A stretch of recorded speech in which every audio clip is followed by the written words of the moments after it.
There is a kind of love that never announces itself. It does not arrive with flowers or declarations or the trembling of a voice finally brave enough to say what it means.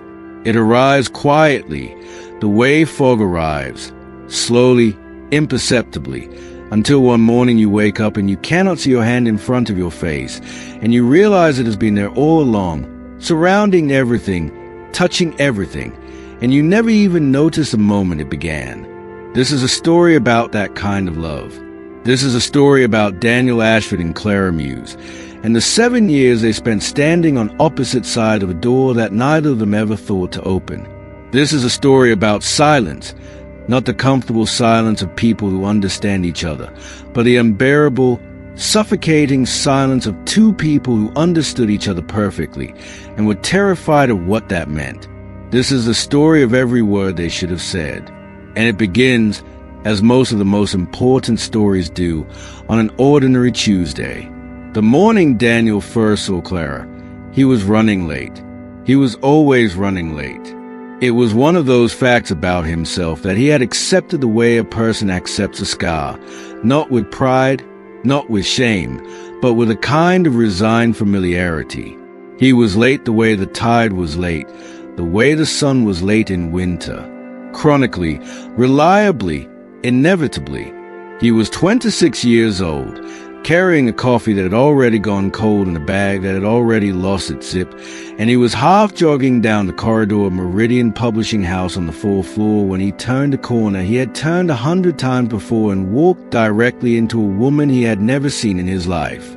The coffee went first, then the bag, then his carefully organized stack of manuscript pages, which he had been holding under one arm because the bag had lost its zip 3 weeks ago and he had not yet replaced it, went last, exploding into the air in a cascade of white that fell around them both like the world's least celebratory ticker tape parade. He said something. He was not sure, later, what it was. It might have been sorry. It might have been oh God. It might have been a sound that was not quite a word at all, just a raw exhalation of embarrassment given shape by a mouth that had forgotten, temporarily, how language worked. She looked at him. That was a thing he remembered later, when he was lying awake at 3 in the morning replaying it the way people replay car crashes, searching for the moment things went wrong. She looked at him, and she did not look angry, and she did not look flustered, and she did not do any of the things he might reasonably have expected a person to do when a stranger had just appended a cup of cold coffee in her general direction. She looked at him the way you look at something that has surprised you by being interesting. She had dark hair cut short at the back and longer at the sides, and she was wearing a green coat that was slightly too large for her, and she had ink on the side of her right hand, the kind of ink that comes from writing too fast and dragging your palm across the page before it dries. She was holding a box. The box was full of things: a small plant, a coffee mug, a framed photograph he could not quite see, a dictionary with a broken spine held together by a rubber band. She was new. He understood that in an instant, the way you understand certain things, not through reasoning but through something older and more instinctive. She was new, and she had just arrived, and he had just covered her introduction to this building in cold coffee and scattered paper. "I'm so sorry," he said. And this time the words came out properly, whole and contrite and burning with sincerity. "I wasn't. I always do this. The corner. I always. Hey, let me." He crouched down and began gathering the manuscript pages. She crouched down too, still holding her box with one arm, using the other hand to help him, and for a moment they were both on the floor of the corridor with their faces very close together and the paper spread around them like a small disaster, and he could smell whatever she was wearing, something that reminded him of rain on warm stone, and she was looking at the pages with an expression of quiet curiosity. "These are good," she said. He looked at her. "Sorry. These pages." She held one up. "Whoever wrote this. The rhythm's good. It's a bit overwrought in the middle section, but the bones are strong." He stared at her. "I work in editorial. she said, by way of explanation, and handed him the page, and stood up and shifted her box to both arms again, and said, "Clara Muse, I'm starting today. 3rd floor. Daniel Ashford," he said, "4th floor. I'm in acquisitions." He paused. "I'm really sorry about the coffee." "It was cold," she said, and there was something in the corner of her mouth. Not quite a smile. Not quite not a smile either. And she nodded at him once and walked away down the corridor, her box balanced against her chest, her too large green coat moving around her as she went. He stood in the corridor for a moment longer than was strictly necessary. Then he gathered the rest of his pages, and he was late for his meeting, and he spent the entire meeting not thinking about the meeting. Her desk was on the 3rd floor, in the editorial pool, in the middle of a row of 7 desks that all looked identical from a distance and became slowly individual up close. By the end of her first week, Clara's desk was the one you could identify from across the room. It had the small plant, a succulent, he learned later, named Gerald, a name she had given it with the same matter-of-fact seriousness with which he approached most things. It had the dictionary with a broken spine. It had 3 mugs, none of them matching, all of them perpetually containing tea at some stage of its life cycle. Fresh, cooling, forgotten. It had a pinboard above it that accumulated things. A postcard from someone named Iris, a printed-out poem with several lines underlined in red, a child drawing of what appeared to be either a cat or a small dragon, a note in her own handwriting that said simply, in large letters, "What is this actually about?" He noticed all of this because he had reasons to go to the 3rd floor. Legitimate reasons. Acquisitions and editorial worked closely together. He was frequently required to consult with editorial about manuscripts. It was entirely professional and completely unremarkable that he found himself on the 3rd floor more often in the 3 months following Clara's arrival than he had in the entire preceding year. He told himself this with great conviction. He told his friend Marcus, who shared his 4th floor office and had the particular gift of seeing through people's self-deceptions with the precision and cheerfulness of a surgeon, none of this at all. Because Marcus would have something to say about it, and Daniel was not yet ready for anyone to say anything about it. He was barely ready to think about it himself. The truth was that he did not know, in those early months, what he felt. He knew that she was interesting in a way that was difficult to explain and easy to dismiss as professional admiration. She was extraordinarily good at her job. She had a mind that moved through a manuscript the way a good doctor moves through a body, systematically, gently, finding the tender spots, never flinching from them. She could read 100 pages and then sit down and tell you, in 15 minutes, exactly what the book was trying to be and where it was failing to be it and how it might get there, and she would do all of this in a voice that was calm and specific and utterly without condescension. She was also funny in a way that crept up on you. She did not tell jokes. She made observations, quiet, precise, slightly sideways observations about the world, that arrived with a delay of a good slow fuse, so that you would be 3 steps down the corridor before you realized you were laughing. He also noticed that she ate lunch alone more often than not. Not the lonely kind of alone, but the chosen kind. A book, a sandwich, a particular bench in the small courtyard behind the building that caught the afternoon sun when there was any sun to catch. He noticed this, and he did not do what part of him wanted to do, which was to find a reason to sit near the bench, because he was 26 years old and he understood already that there are people who choose their solitude and people who have it chosen for them, and Clara was clearly the former, and to intrude on a chosen solitude is a particular kind of rudeness. So he watched from a distance, in the way that is not watching but is also not watching, and he got on with his work. And he thought about the manuscript she had called overwrought in the middle section but with strong bones, and he wondered what you would say about him as you were editing him, and he did not examine this thought too closely because he was not ready for what it meant.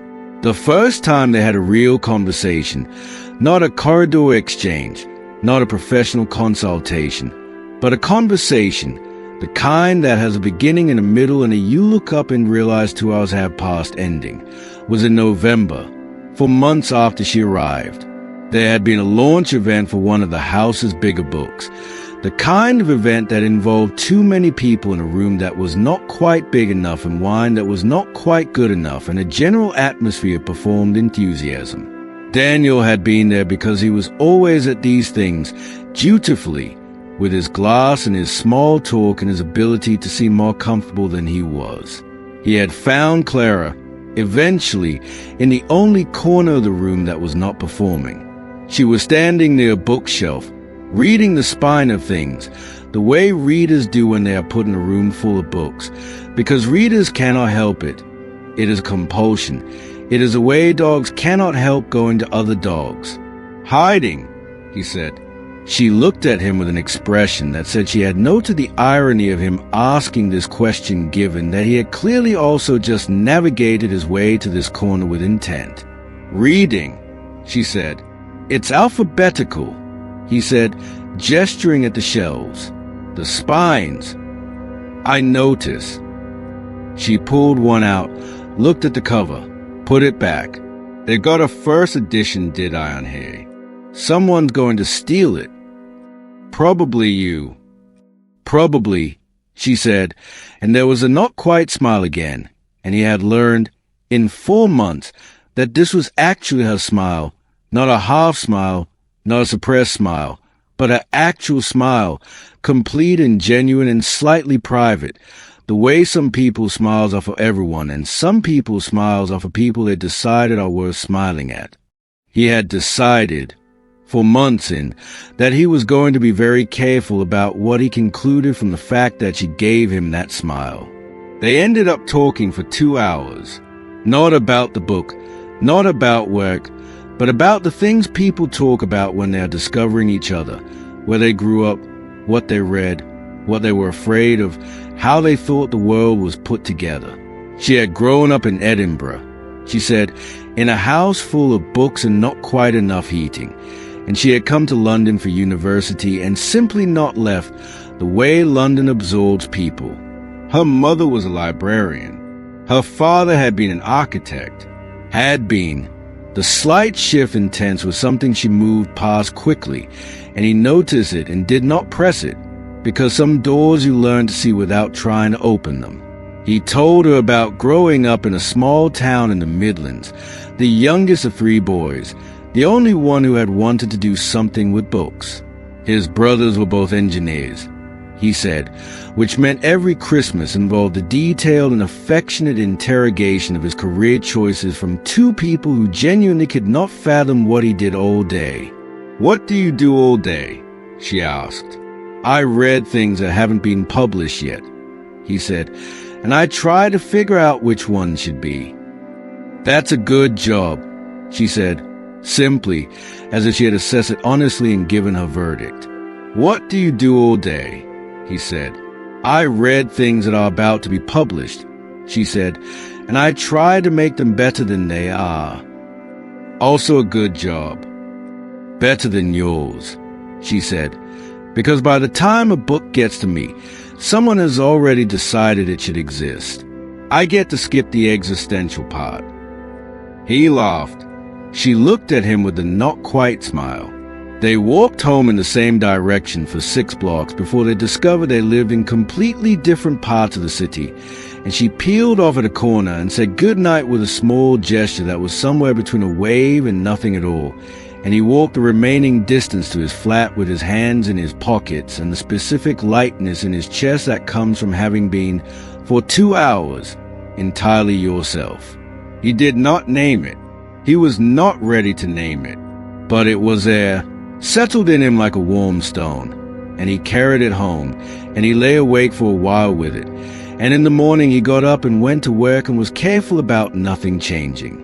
Things changed, not dramatically, not with any single moment you could point to and say, "There, that was when it happened." It was more gradual than that, more like erosion, or like the way certain lights can move a room. You don't see them moving, but suddenly the quality of the air is different, and the angles of things are different. And you are standing in the same place you always stood, but the light has changed, and so everything has changed. They began to have lunch together. Not always, not on any schedule. She was too particular about her solitude for that, and he was too careful of it. But sometimes, on days when she appeared in the courtyard with her book, and he happened to be in the courtyard with his, and there was a kind of natural gravity in the way they moved toward the same bench. She did not stop reading when he sat down, and he did not stop reading either. And there was something in this, in the capacity to be silent together, that felt more intimate than most of the conversations he had in a day. He told Marcus about her eventually. Not everything. Not the part about the warm stone in his chest, not the part about the light in the room, but the basic facts. New editorial colleague, sharp as anything. Interesting. Marcus, who had known him for 8 years and could read him the way Clara read manuscripts, set down his sandwich and looked at him for a long moment. Right, Marcus said. What? Nothing. That was a very loud nothing, Marcus. I just said right. You said it like that. I don't know what you mean, Marcus said, and picked up his sandwich again, and said, with the greatest possible casualness, Is she seeing anyone? I don't know, Daniel said, with the greatest possible casualness. Have you asked? No. Why not? Daniel considered this. There were many answers. There was the answer about professional courtesy. There was the answer about not wanting to make things strange. There was a true answer, which was that asking would make things real, would move them from the warm private space in which they existed, this thing that was not quite anything yet, this feeling he had not named, into the external world where it could be examined and found wanting, where it could be rejected, where it could end before it had properly begun. It hasn't come up, he said. Marcus looked at him for another long moment. She had friends. He met them sometimes. Iris, who would send a postcard and who turned out to be a tall, warm, constantly disheveled documentary filmmaker with an infectious laugh. Priya, who worked in the same building, in rights, and brought Clara food in boxes because Clara was, Priya told him once, completely incapable of feeding herself anything that required more than 3 minutes of preparation. She had a life, full and self-sufficient, that did not seem to have a gap in it the shape of another person. He watched this, and he interpreted it in all the ways a person can interpret information when they want it to mean one thing and cannot be certain it means that thing. Maybe she preferred to be alone. Maybe she had been alone for so long that she had forgotten she was alone. Maybe she was over someone she had not spoken about. Maybe she was exactly as she appeared, complete, contained, needing nothing he had not yet offered, which was nothing. He did not offer anything. He was careful. He was so careful that the carefulness became its own kind of architecture, a structure he had built around the feeling elegant and elaborate that was supposed to protect it, but that slowly, over time, became the thing that confined it. They were friends. Real, genuine friends, with all the ordinary details of friendship.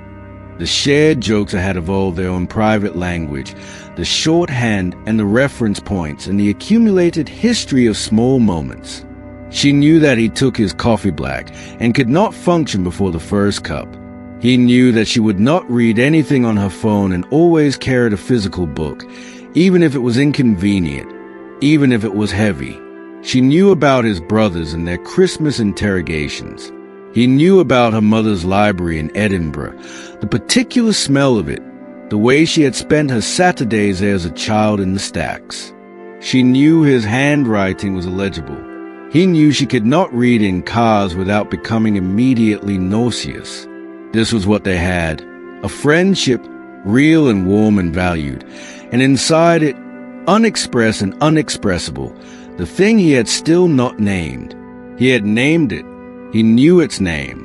He just did not say it out loud, not even to himself in the dark, because saying it out loud would mean he had to do something about it, and he did not know what to do about it, and he was afraid.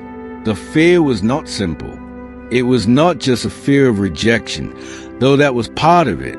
It was something more complicated than that, something that had to do with what they had, with the specific fragile beauty of what already existed between them, with a knowledge deep and certain as bone, that what he felt for her was not something that could survive being denied. He had watched other people navigate this. He had watched Marcus fall in love, haltingly and then suddenly, with a man named James who he had met at a gallery opening, and the transition from not knowing to knowing had been swift and visible and uncomplicated. Or if it had been complicated, Marcus had been comfortable enough in his own skin to push through the complication. Daniel had watched this and felt a kind of admiring envy, the way you might admire a person who can swim in cold water, who just walks straight and without hesitation while you stand on the bank making increasingly detailed plans. He was always on the bank. That was the truth of it. He was a person who prepared for things, who organized his feelings the way he organized his desk, neatly, with everything in its place, everything accessible but contained. And the feeling he had for Clara was not a feeling that could be contained. It was not a feeling that had a proper place. It kept moving, kept growing, kept pressing against the edges of what he had built to hold it. And so he held it harder, and the architecture got more elaborate, and 2 years passed. In the second year, she told him about her father. They were walking along the river on a Sunday afternoon.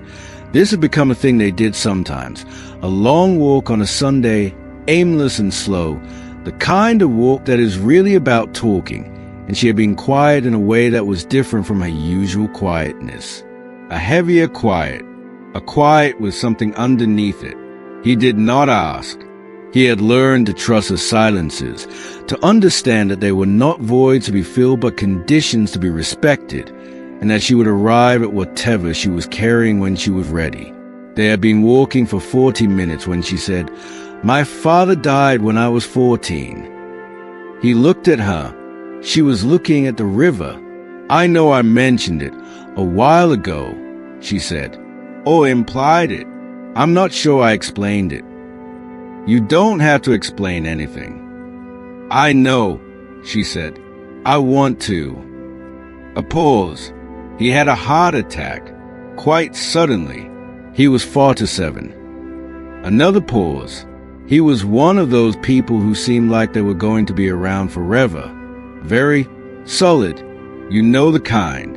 You couldn't imagine the world without the minute, and then suddenly you have to. He didn't speak. The river moved beside them. "The thing I think about," she said, "is all the conversations we didn't have." He was not a man who talked about things. You know? He showed you things. He built things for you. He was there, but the big things, feelings, fears, he didn't have language for those. And I was 14, so I didn't either. And then there was just no more time to learn. A long silence.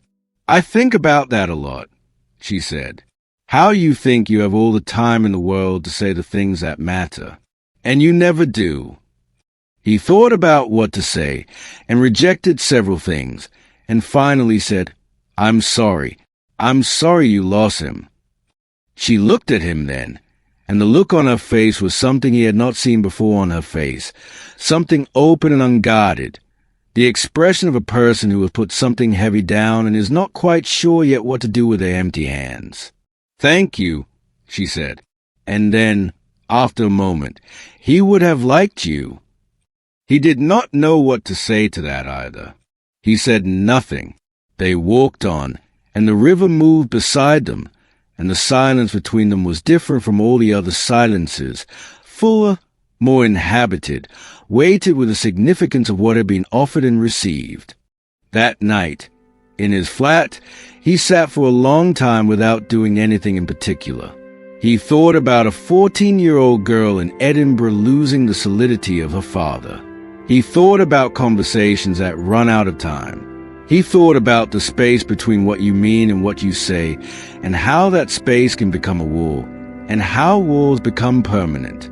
He thought about what he had not said, and continued not to say.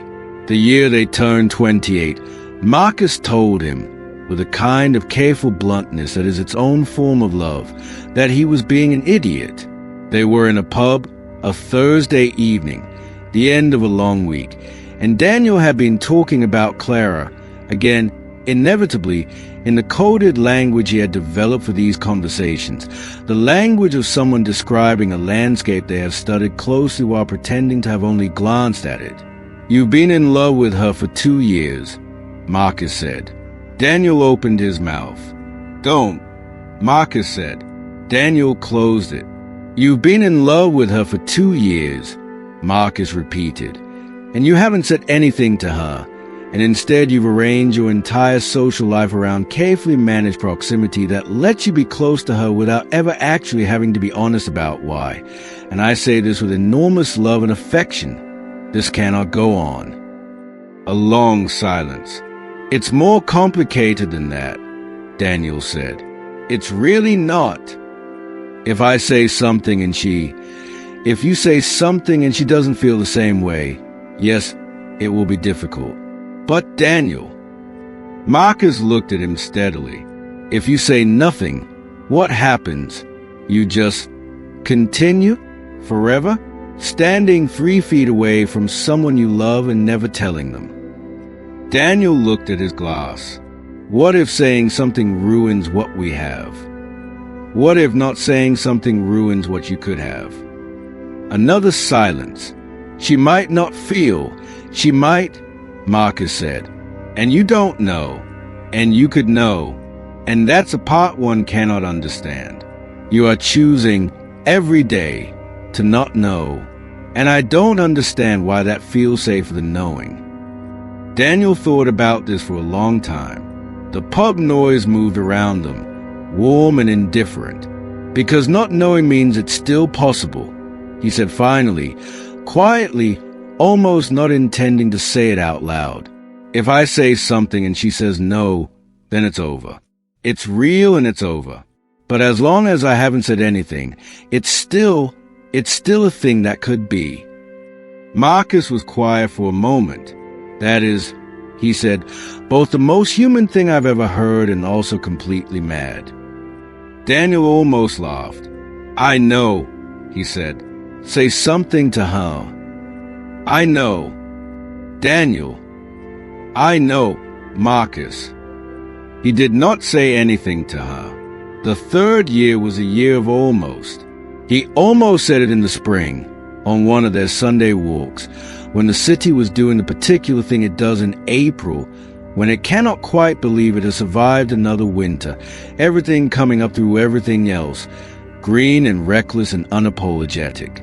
They had stopped on a bridge, leaning on the railing, watching the water, and she had turned to say something and stopped, and there had been a moment, long and suspended and thick with something unnamed, when they had looked at each other with no particular expression, and he had felt the words forming in his throat, actual physical sensation, the way words sometimes feel before they arrive, like a door opening inward.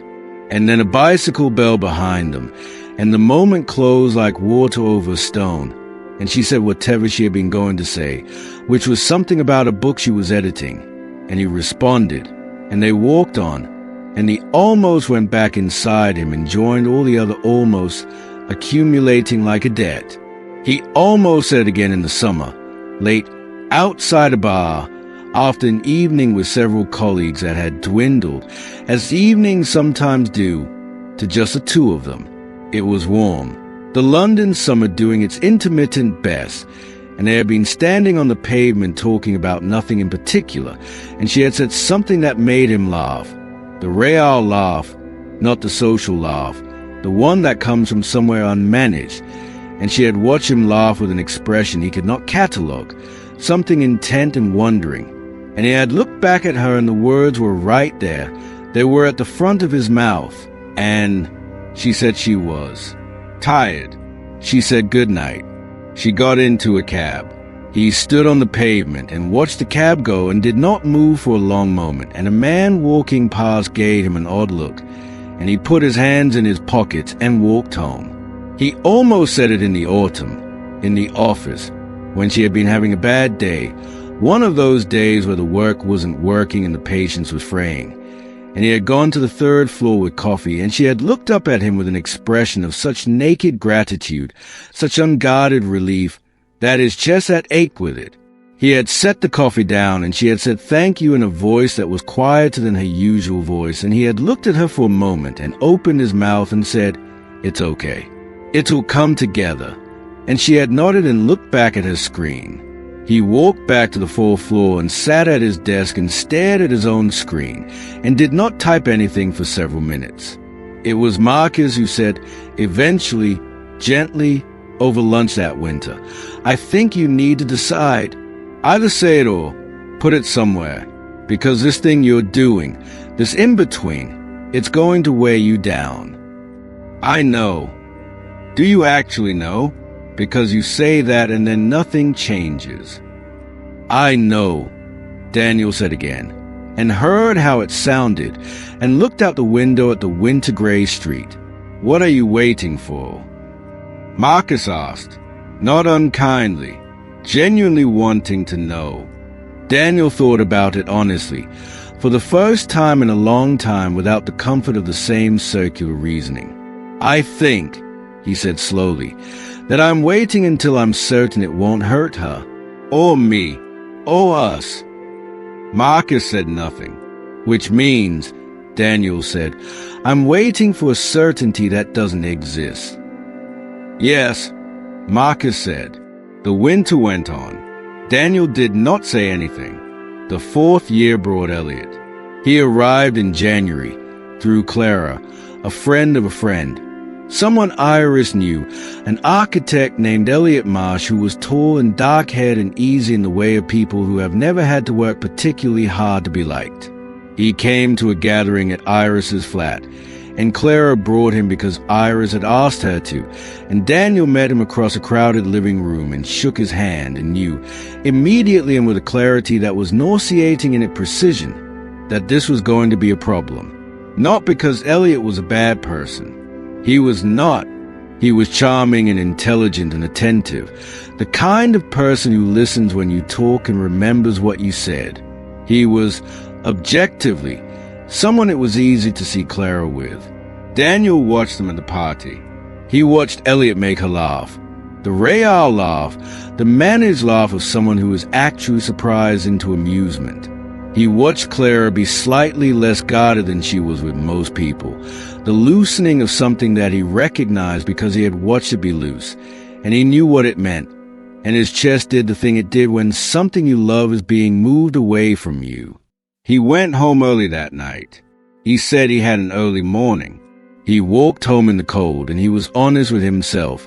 For once, for the length of 20 minutes in the winter air, he had waited too long, and time had filled the space he had not filled, and this was a consequence of silence.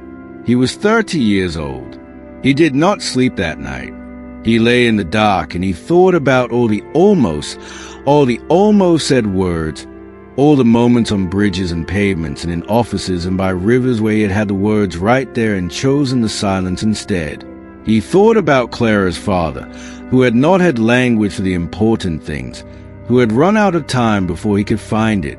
He thought about what Clara had said, how you think you have all the time in the world to say the things that matter, and you never do. He thought about this for a very long time in the dark. In the morning he got up and went to work and saw Clara at the coffee machine, and she said good morning, and he said good morning, and her phone buzzed, and she looked at it and smiled at it in a way that was different from her regular smile, warmer, more private. The smile of someone who is being thought about by a specific person they want to be thought about by. And he understood the smile, and he said nothing and got his coffee and went upstairs. He told himself, it is too late. He told himself, you had your chance. He told himself, you should be happy for her. He was not happy for her. He was unhappy in a way that was specific and vivid, and that he recognized as a just consequence of his own inaction, which made it worse. This particular species of unhappiness that comes from having chosen repeatedly the thing that created it. Elliot and Clara were together for 11 months. Daniel learned this in pieces, through the natural permeation of information in the social world. From Iris, who mentioned it with a particular careful neutrality that told him she had an opinion she was not offering. From Priya, more casually, confirming what he had already understood. And from Clara herself, who mentioned Elliot in conversation with the incidental matter-of-factness of someone who has integrated another person into their reality, and who did not know, had no reason to know, what it cost Daniel to hear it. He behaved well. He believed, looking back, that he behaved well. He was warm and interested and unbothered seeming. He met Elliot several more times in group settings and was friendly to him because Elliot had done nothing wrong, and friendship can exist alongside its opposite. He continued to have lunch with Clara and walk with Clara on Sundays and bring coffee to the third floor and be, in every measurable way, exactly what he had always been, her friend, consistent and reliable and unchanged. Inside, he was not unchanged, but he had been managing his inside for 3 years already, and he was good at it by now. What he did not expect was what happened in the 11th month. He was at his desk on a Tuesday afternoon when his phone buzzed. "Clara, can you talk?" He went to the stairwell, where they sometimes had private conversations because the stairwell was always empty and had bad signal and was therefore free from interruption. She was already there when he pushed the door open. She must have come from the third floor. She was sitting on the stairs with her knees together and her coat on and her arms wrapped around herself, and her face had the look of someone who has been crying recently, or is about to, or both. He sat beside her on the stairs without saying anything. She was quiet for a while. He waited. "We broke up," she said. "Okay," he said. "Yesterday." She was looking at her hands. It was, I ended it, which means it was my choice, so I don't really have a right to feel as bad as I feel. That's not how feelings work. "No," she said. "I know." A pause. "It just wasn't. It was fine. It was all very fine. But fine isn't." She stopped. Tried again. I kept waiting for it to feel like something more than fine, and it never quite did, and that seemed unfair to him. So, he was very careful. He was very still. "Are you okay?" he asked.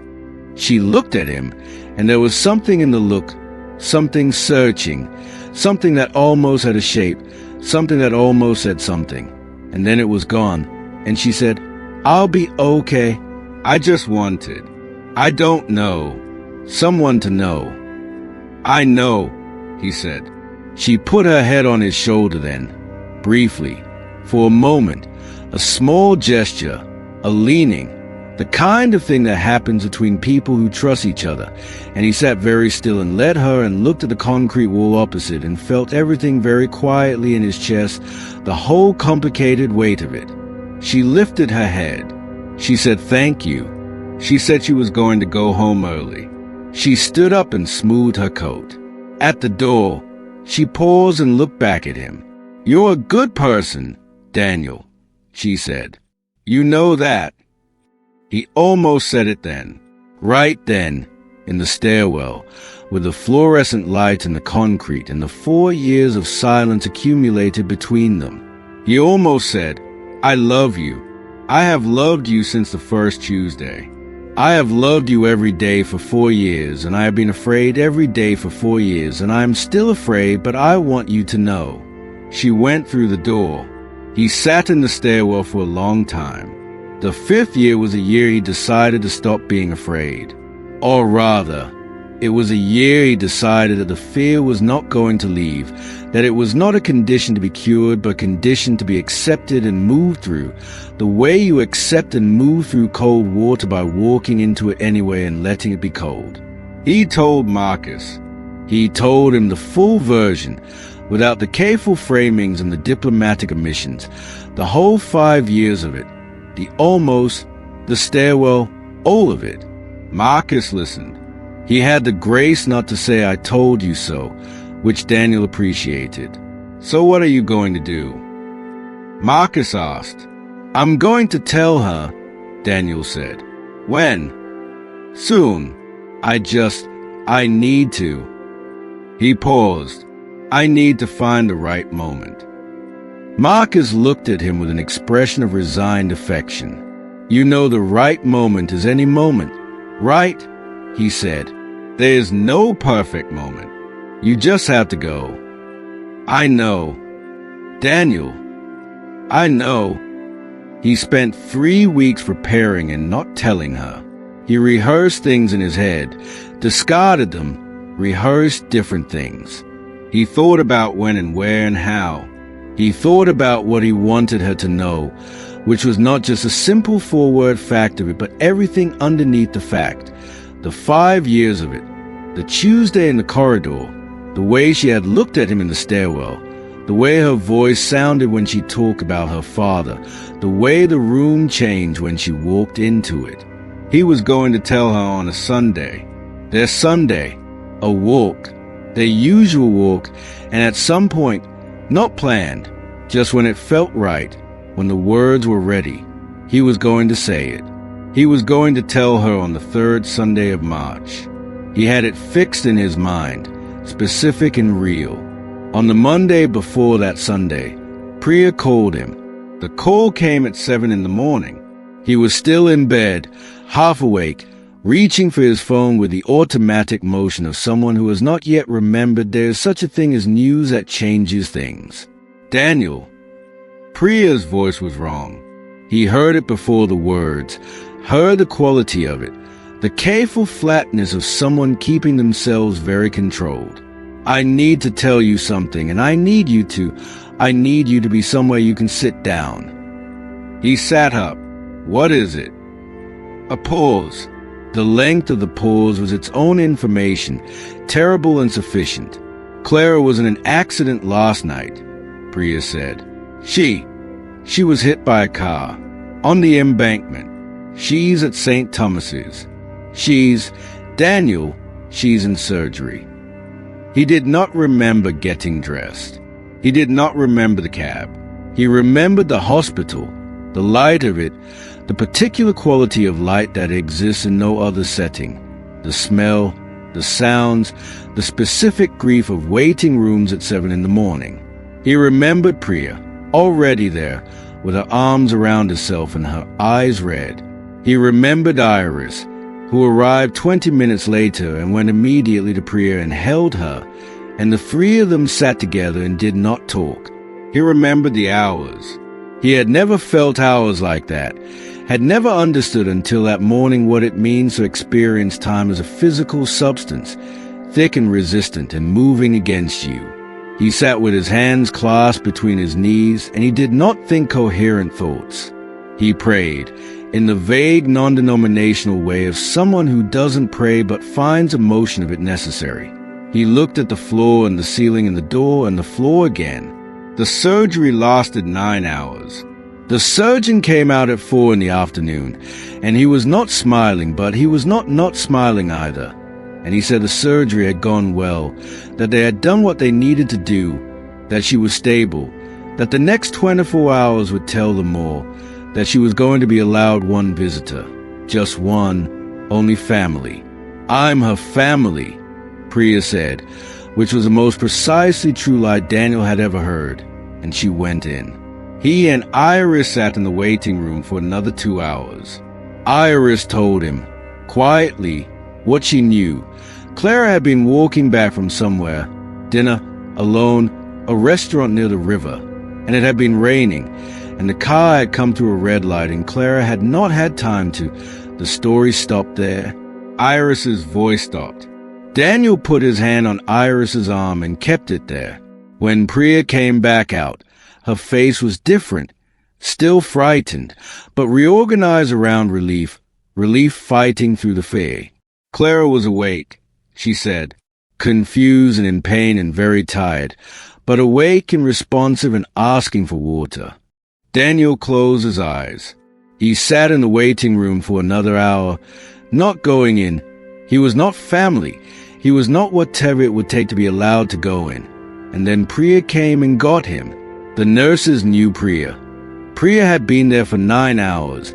The nurses had decided, in the human way that people sometimes have, to be kind.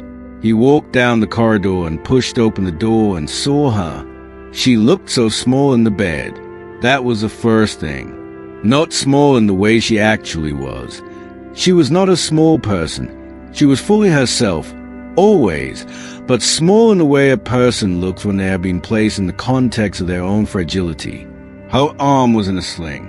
There was a bruise that ran from her left temple to her cheekbone, yellow-edged and still darkening. There was a tube and there was a machine and there was a sound the machine made, regular and vital and deeply, impossibly precious. She was awake. Her eyes were open. They found him. He crossed the room and stood by the bed and looked at her, and she looked at him, and he did not say anything for a moment because he could not find the right place to start. There were too many places to start, too many words pressing at once. "Hi," she said. Her voice was rougher than usual, and there was medication in it, and she was clearly tired in a way that went all the way down. But it was her voice. It was completely her voice. "Hi," he said. "You're here," she said. "I'm here," he said. "Priya told me. You've been here all day." He did not say anything to that. "You didn't have to," she said. "Yes, I did," he said. She looked at him for a moment. The machine beeped. The light was a hospital light, artificial and without shadow. "I'm all right," she said. "I think. They keep telling me I'm all right." "You are. You will be." "My shoulder," she said, "is extraordinarily painful. I imagine. And I look terrible." "You look fine." "I look terrible. Daniel, I can tell by your face." "Your face is fine," he said. "It's just, you've got a bruise. A dramatic bruise." "A bruise," he said, and his voice did something he had not meant it to do, something that gave itself away, something thin and unmanaged, and she looked at him with that particular look she sometimes had, the one he could not catalogue. "Daniel," she said. "You should sleep," he said. It's been a very long day. For you, much longer for you than for any of us." "Don't," she said. He stopped. "Don't do that thing," she said, "where you redirect. You do that. When something matters, you find a way to make it about something else." He was very still. "I'm all right," she said again, softer this time. "I'm here and I'm all right." "Okay." He nodded. He was not entirely in control of his face, which was unusual for him. She reached out with her good arm, the right one, and she put her hand on his hand, where it rested on the rail of the bed, and she said, quietly, "Thank you for being here." He turned his hand under hers. He held it. Her hand was warm. He sat there for a long time, and they did not talk very much, and she fell asleep eventually, and he stayed. She was in hospital for 11 days. He visited every day. He brought books, specific books, chosen carefully, ones he thought she'd want, ones he'd been meaning to give her or hadn't thought to yet. He brought the good coffee in the flask, the way she liked it. He sat in the chair by the bed, and sometimes they talked, and sometimes they read in the same room, and sometimes she slept and he Saturday. Iris came. Priya came. Her mother flew down from Edinburgh, a small, upright woman named Fiona who shook Daniel's hand on the second day with an expression that suggested she had been briefed on him and had formed conclusions, and stayed for most of the 11 days. On the 8th day, Clara was allowed to sit up properly. She was in less pain. The bruise was changing color, moving from purple toward yellow, healing in the way bodies do when you give them time and quiet. They were alone for an hour on the 8th day, just the two of them, while Fiona had gone for lunch and Priya was at work and Iris was filming. The sun was coming through the window in the particular way of mid-March sun, thin and watery and surprisingly beautiful, and it lay across the bed and across her hands, and he was sitting in the chair beside the bed, and she was telling him about a manuscript she'd been thinking about, a book she'd been editing before the accident, and whether the changes she'd wanted to make still seemed right to her or whether this. She gestured vaguely at the room, at the circumstances, had changed her perspective. He was listening. He was always listening to her. And something about this, about sitting in a hospital room in March sunlight listening to her think about a book she loved, the absolute normality of it set against the absolute fragility of it, the fact that 8 days ago she had been in surgery and today she was talking about narrative structure, something about all of this broke something open in him that had been held shut for 5 years. He said, "I need to tell you something." She stopped mid-sentence. She looked at him. He could feel his own heart. That was unusual, he thought, irrelevantly. You do not usually feel your own heart. "What?" she said. He had rehearsed this. He had rehearsed it for 3 weeks, and then the accident had happened, and the rehearsals had vanished, and now he was sitting in a hospital room with a March light on her hands, and nothing prepared and everything necessary. He stopped. "I've been trying to figure out how to say this for 5 years, and I still don't have a good way to say it, so I'm just going to say it badly." She was very still. "I love you," he said. "I have loved you since the Tuesday in the corridor with the coffee and the manuscript pages. I have loved you every day for 5 years, and I have been afraid and stupid, and I have found every possible reason not to say it. And I watched you with Elliot, and I sat in that stairwell, and I had the words right there, every time, and I kept choosing the silence because I was..." His voice broke slightly. He steadied it. "I was afraid that if I said it and you didn't feel the same way, I would lose what we had, and what we had has been the most important thing in my life, and I thought I could hold both things, the feeling and the silence, and I thought that was enough. But it is not enough, and it was never enough, and when Priya called me on Monday morning, He stopped. The room was very quiet.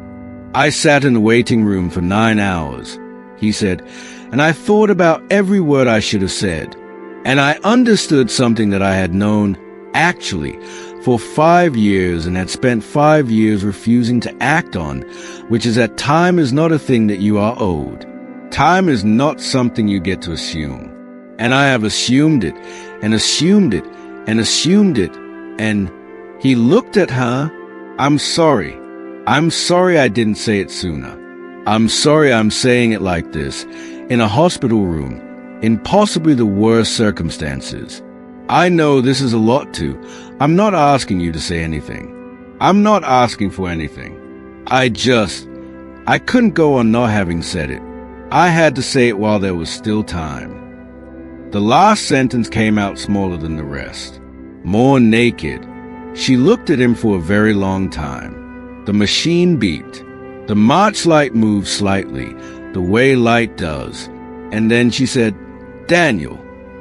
Her voice was very quiet, something in it that he had never heard before. "I have been waiting," she said, "for 5 years." The sentence arrived in him and rearranged everything. "What?" he said. "I have been waiting," she said again. Do you know how many times I almost..." She stopped and made a sound that was somewhere between a laugh and something else. "I thought you didn't feel that way. I thought it was one-sided. I thought, I have to stop this. I have to just let go of it. I have to be just his friend because that is clearly what I am to him." Her hand moved on the bed. "And then you would do something, bring coffee when I was having a bad day, or sit with me in the stairwell, or say something, just a small thing, and I would think, but then you'd..." She shook her head slowly. You never said anything. 4 or 5 years you never said anything. Neither did you, he said, and heard how inadequate it was even as he said it. No, she said, neither did I. A pause. I was afraid to.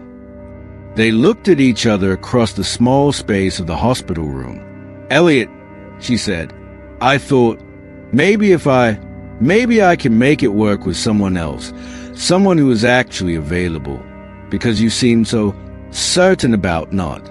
So I tried, and it was fine, and I kept waiting for it to feel like what I felt with you, and it never did, because it wasn't.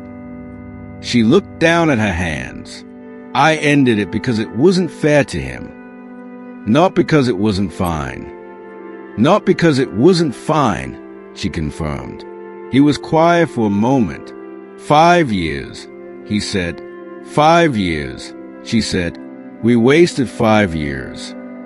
Yes, she said. We did. We were both very stupid about it. He almost laughed. It came out strange, compressed, the laugh of someone who is also doing several other things simultaneously. I'm sorry, he said. Stop apologizing. We both stop. She looked at him. What matters is that you said it. Today. I should have said it 5 years ago. Yes, she agreed. You should have, but you said it today, and I am here, and I am listening, and she held out her hand, the good one, the right one. Come here. He stood up from the chair and he took her hand and her fingers closed around his, and he sat on the edge of the hospital bed, careful of her shoulder, of the bruise, of all the places she had been hurt, and she leaned her head against his shoulder, and he put his free hand up and rested it lightly on her hair, and neither of them said anything for a long time. The machine beeped. The march light moved. Outside, London went on in the way London always goes on, indifferent and vast and teeming. And in the quiet of the room, in the space between one breath and the next, 5 years of silence finally ended. She was discharged on the 11th day. He took the day off work. He had not asked if this was appropriate. He had simply told Marcus he would not be in, and Marcus had said right, in the way that meant everything. And that had been that. He arrived at the hospital at 10 in the morning with a bag into which he had put, without quite examining why, a change of clothes for her, which Priya had dropped to him the night before, and the book she'd been reading when the accident happened, which someone had retrieved from the embankment, slightly water-damaged at the edges. She was sitting on the edge of the bed when he came in, dressed, her arm in the sling, her coat on. She looked like herself and also like a version of herself that had been through something and was carrying it. Both things were true. Both things were her. Ready, he said. Ready, she said. The cab ride was quiet. She leaned against the window and he sat beside her, and she reached across with her good hand and took his without looking at him, and he held it and looked out his own window at the city going past. At her flat, he helped her up the stairs, which she allowed with minimal protest, which told him something about how much the 11 days had cost her. Inside, everything was as it had been. Books in their stacks, Gerald the succulent on the windowsill, the 3 mismatched mugs, the evidence of a life that had continued being itself while its owner was in a hospital bed. She stood in the middle of it and looked at it, and he saw something complicated in her face. Strange, she said. To be back. To be back, she said.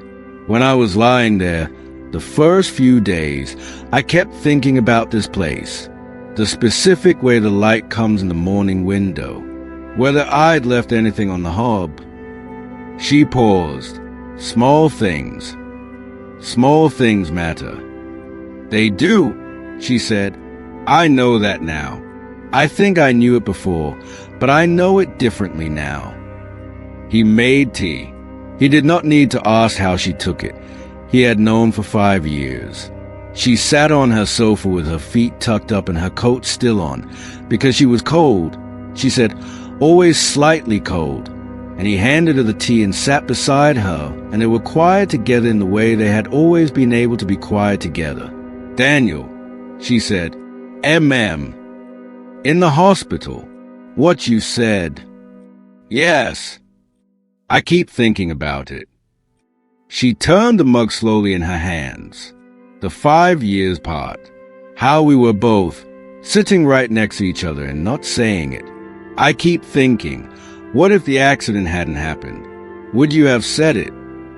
He thought about this honestly. I was going to say it, he said. The following Sunday, I had decided. She looked at him. I had actually decided, he said. 3 weeks before, I was going to on our Sunday walk. You were actually going to say it. Yes. And it took 5 years and an accident. It took me 5 years, he said, because she had said in the hospital that she had been waiting, that she had been afraid too, and he was not going to let the weight of the 5 years fall only on him. But the accident was his failure, specifically the particular price of his particular silence. The accident, he started again. When Priya called, he looked at the wall. You know, your father, what you told me, about how you think you have all the time in the world to say the things that matter.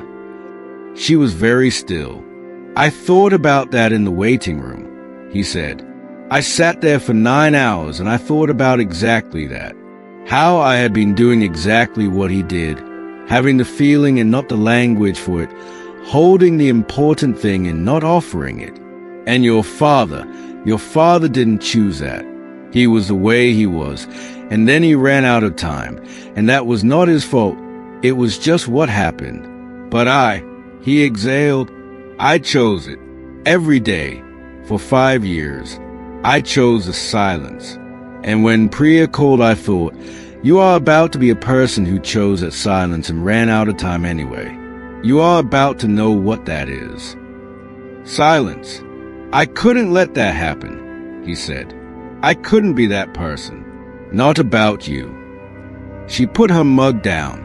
She turned to look at him fully, and her face was doing the thing it had done in the hospital. The open thing, the unguarded thing, the expression of someone who has put something down and is learning what it feels like to have empty hands and to be glad of it. I'm glad you said it, she said. I'm glad you were there to say it too, he said. She reached out and took his hand again, and this time she held it differently, more deliberately, more knowingly, the hold of someone who understands what they are holding. We need to make up for 5 years, she said. Yes, we do. That's a lot of Sundays. We have time, he said, and then stopped and heard it. She heard it too. They looked at each other.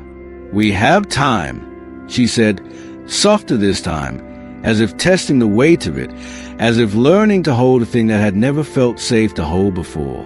Yes, we do. Outside, the March afternoon was pale and bright and cold, and London went on in the way it always does, the river moving and the city breathing, and the world indifferent and enormous and completely unaware of the 2 people on a sofa in a flat near the river who had, after 5 years and 9 months and 11 days, finally found the courage to inhabit the space between one breath and the next. They do not tell this story often, and when they do not tell the way I have told it here, with all the interior weather made visible, all the silence translated, all the almost laid out in sequence like evidence. They tell it in fragments, in glimpses, in the way people tell stories they live rather than stories they were told. Clara tells a part about the corridor and the coffee and the manuscript pages, and she pauses at the part about saying the bones were strong, and Daniel will sometimes look at her when she gets to that part with an expression she has learned to recognize as the expression of someone hearing a thing they did not know at the time but understand now. Daniel tells a part about the Sundays and the silences, and sometimes, on good days, when the light is right and the time seems right. He tells a part about the waiting room. 9 hours. He says, 9 hours I sat there, and his voice does something specific when he says that requires no elaboration. They moved into a flat together 2 years later. It has books in stacks and 3 mismatched mugs and a succulent on the windowsill named Gerald, who has, against all reasonable expectation, survived a decade. There's a postcard from Iris on the wall. Iris, who came to the wedding and cried through most of it and then gave a speech that was somehow simultaneously the funniest and most devastating thing anyone in the room had ever heard. There's a pinboard with a note in Clara's handwriting. What is this actually about? It is about this, Clara tells him sometimes, when he asks, which she does occasionally with the same sincerity with which she asks about everything. What is it actually about? It is about the space between one breath and the next. It is about all the words that live in that space, unspoken and urgent and real.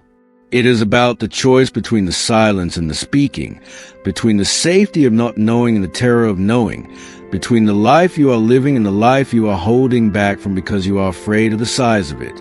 It is about choosing, eventually, the size of it. It is about how long it takes and how much it costs and how, despite everything, despite the years and the almost too late, it is worth it. It is worth every bit of it.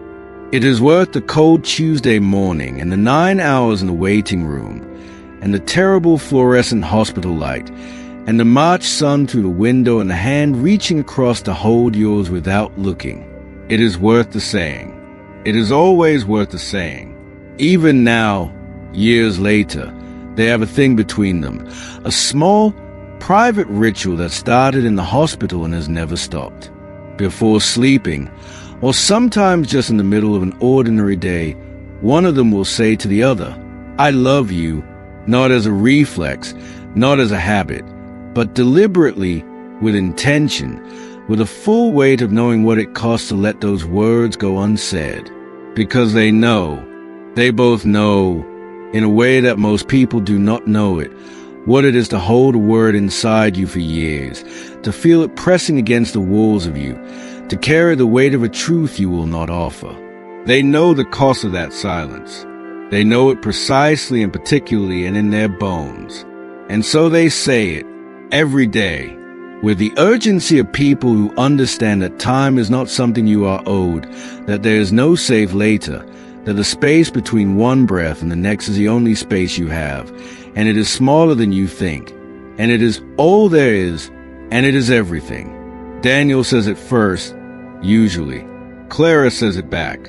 And in the space between, the small, inhabited, finally spoken space, the years of silence are not erased. They cannot be erased. They are part of the architecture of this, the way all difficult things become part of the architecture of the good things that follow them. But they are not the loudest thing anymore. The loudest thing, now, is the words. The loudest thing, finally, is everything they said. This is a story of Daniel Ashford and Clara Muse.